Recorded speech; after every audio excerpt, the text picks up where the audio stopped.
aussi fortifié qu'un palais princier. Oh, au nombre de ses rivaux, des rois, des monarques avaient bien tenté de s'emparer de ces 3 chevaux. Mais aucun n'y était parvenu, que ce soit par la force, avec l'art des négoces, en voulant l'acheter avec de l'or.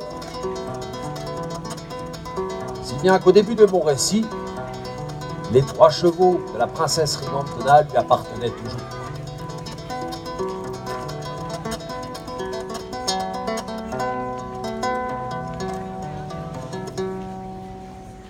À une trentaine de lieues de la citadelle de la princesse, quelque part justement plus au sud, dans les montagnes de Vosegos, vous les connaissez peut-être.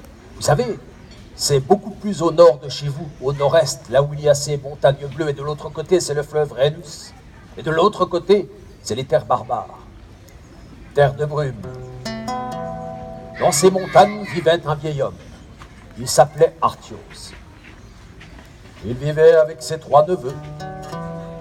Il avait élevé 3 neveux orphelins. À ces derniers, qu'il aimait comme ses propres fils, il enseignait l'art de l'arc, de l'épée, du cheval et de la lance.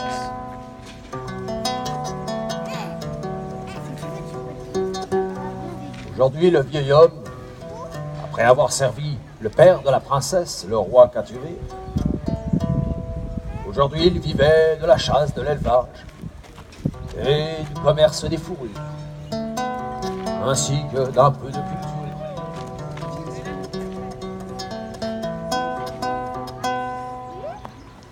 Un soir, après une rude journée de labeur, alors que le vieil homme dormait déjà dans sa maison au toit de chaume, ses 3 neveux, comme ils avaient coutume de le faire, devisaient sur leur lit, sur leur paillasse.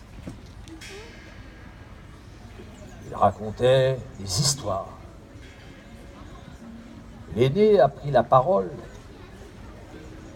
et il a dit aux 2 autres, « Aujourd'hui, j'ai rencontré des marchands grecs qui venaient de Thèbes. Ils m'ont parlé de leur voyage, des peuples qu'ils ont rencontrés en chemin. Ah, ce que j'aimerais moi aussi quitter ces montagnes pour voyager, vivre l'aventure.